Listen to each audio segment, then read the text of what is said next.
आसीगला नुआ तारिख एही दिन खाताକୁ ଆସିବ पीएम किसान टंका। होली पूर्वरु चाषीଙ୍କ मिଳିବ उपहार। केंद्र सरकारଙ୍କ ସବୁଠାରୁ महत्वाकांक्षी योजना ମଧ୍ୟରୁ ଗୋଟିଏ ହେଉଛି प्रधानमंत्री किसान सम्मान निधि।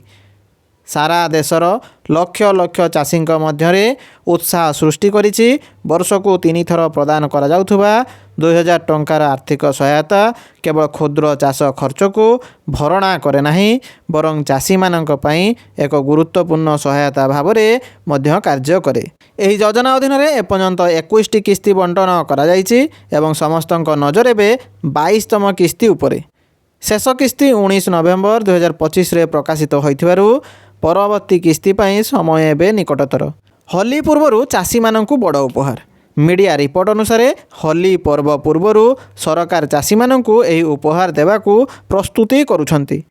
प्रधानमंत्री किसान योजनार 22तम किस्ती 24 फेब्रुआरी 2026 पर जेकोसी समय जारी हो पारे बोली आशा करा जाउछि। जदिओ सरकारक द्वारा एपर्यंत कौनसी सरकारी तारीख घोषणा करा जाय नाही, किंतु पूर्व किस्तीर धारा एवं पर्वर समय को विचार करी यह विश्वास करा जाउछि जे होलीर आनंद को नष्ट न करिया पई सरकार एही समय मध्यरे टंका हस्तांतर करि पारंती। उल्लेखनीय जे एही योजना 2019 अंतरीण बजेट रे आरंभ होइथिला एवं परवर्ती यह विश्वर सर्वबृहत प्रत्यक्ष लाभ हस्तांतर योजना रे परिणत होइछि।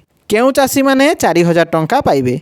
एही किस्ती संपर्क में एक विशेष आलोचना 4000 टंका राशि को नहीं होउछि। साधारणतः यह योजना अधीन रे 2000 टंका पठा जाए, किंतु एथर अनेक चाषी 4000 टंका पाई पारंती।